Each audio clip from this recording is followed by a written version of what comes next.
President Bola Tinubu has issued a stern warning to officers and men of the Nigeria Police Force, urging them to shun intimidation and abuse of the citizens they are sworn to protect. He emphasized that the power vested in them must be used responsibly and in service to the nation. He reminded that the power you wield is not for intimidation but for protection.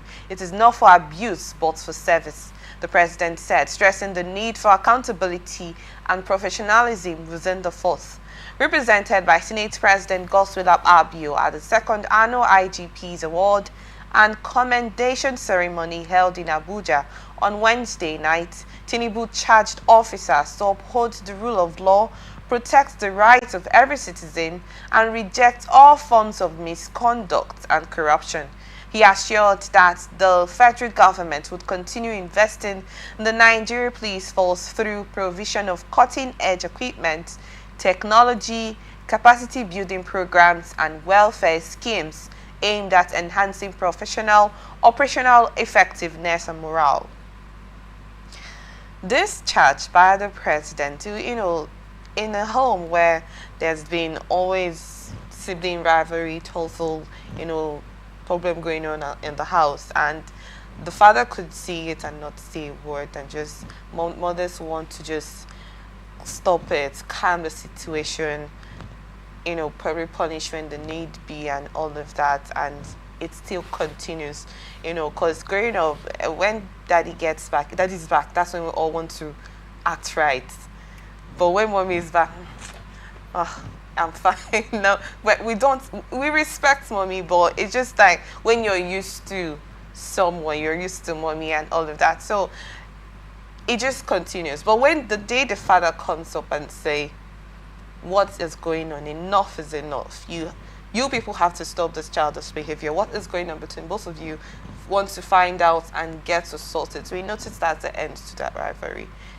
In most homes, yes, it happens. So I'm trying to think in that situation, because it's more like people having like, president should call out the police, the president should call out the police, and whatever the situation might be. So I'm trying to think if this stern warning that has come from the president will reduce that police brutality and intimidation that Nigerians have been experiencing. We've seen videos, we've seen people report cases, we've seen detention cases, suspects dying in detention, and whatever the case may be. So do we say that, as the president has raised a stern warning to them, there's going to be a reduction in police brutality?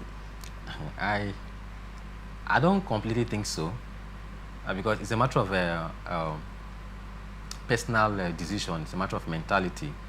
The Mr. President has said what he has to say, which is right, and as much as oftentimes we condemn the attitude of police, we also know that there are members in the police force or men in the police force who are living up to their duties in law.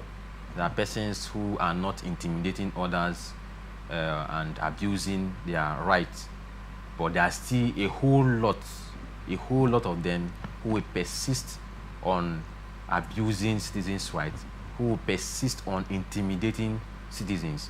So the call by the Mr. President is apt, is a welcomed one, but I don't think that alone will stop or minimize police brutality.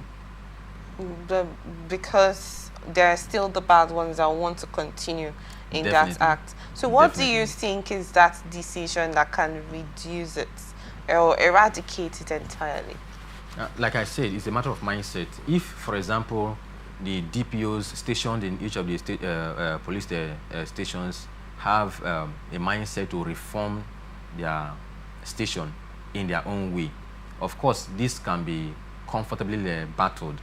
But the Commissioner of Police alone may not even be able to do it. He may just issue a command, and then you see persons who are in the grassroots doing something different, because they know that he will not be there in his office to watch and oversee what they are doing somewhere else in the interior community.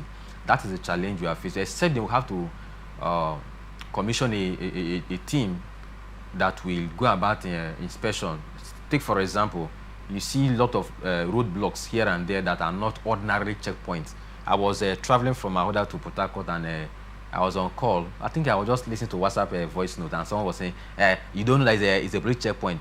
Probably he doesn't know I'm even a lawyer. I just look at it and I smiled. I was asking myself, "Is this a police checkpoint?" Now that the station themselves somewhere on the road doesn't make that place a checkpoint.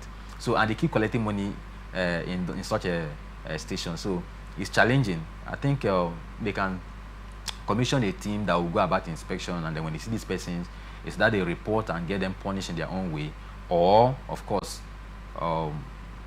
order them to leave that environment or stop whatever they are doing that is illegal. Because I know the police has a department that punish police officers who misbehave. They do. But yeah, we do not have the will to utilize that department. I told one officer one certain day that I know how to punish you if you feel you are so powerful that your own men will take care of your mess. But we don't usually utilize those channels, and they themselves don't also want to, should I say, will such power against their own. They seem to protect themselves a whole lot. But there's a channel like that. Well, I want to come to that part of security checkpoints, but let's get this right here that not all policemen are bad. Sure, definitely. Yes, because just like there's some people who say not every particular person from an ethnic group does this particular, because some people will say if you're from this part, this is what you're known for. They also have the good people in this in the police force. But now the problem is the little or the set of people that are different from the good ones are doing whatever they do on the civilians brutally, if I may use that word, or more than supposed to. Or let's say the set of people that are not part of the good ones are bigger, are higher than the good ones. So I think that's why there's still that much agitations by Nigerians over the whole issue of police brutality. I want to get your thoughts on the security checkpoints.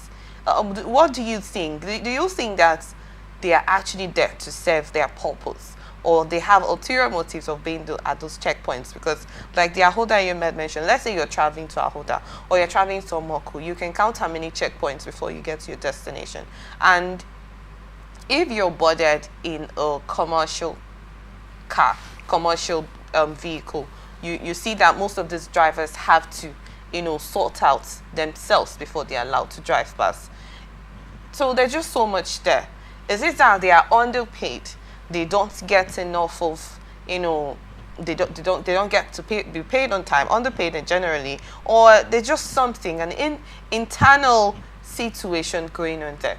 I think it's something internal. It's beyond either salary increment or timeous payment of a salary. It's just a matter of mindset. Money is usually not enough for anybody. The more money you make, you desire to make more money. So even if they increase their salary, those who are into that, should I say, attitude of extorting from civilians or from citizens will always do that.